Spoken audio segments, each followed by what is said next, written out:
مهدي اختار منو؟ انا امك اللي ببطني شلتك 9 شهور لو كيكه. لا يمه مع الاسف عليك، شلون تسالين هيك سؤال؟ طبعا كيكه. مش عن وجهي بشي، لو جايبت لك ولا جايبتك. ها بابا بشر، سويت قناع مهدي؟ لا يا ابويا ما لقيته، وقلت لامه اذا ما قنعتي زوج فراوله اكسر رجليش بالمسدس. اي وش قالت لك؟ قالت هاي هي راح اقنعه. اي بابا عاشت ايدك، لان يمكن هي قاريه براسه وما خلته يتزوجني. اقول لك ابويا هو اذا ما قبل خلي يولي زوج غيره. لا شنو اتزوج غيره؟ لو مهدي لو ما اريد، ولا ما زوجت مهدي انتحر واخلص.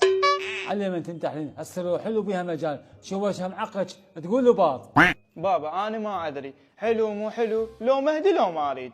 ما لك علاقه يا ابويا، مهدي لو انت لو ما يتزوج بعد ايش تردين؟ ان شاء الله يسمع من حلقك. اقول لك مهدي اريد اقول لك بشغله، شنو يقول؟ بس خاف تختلف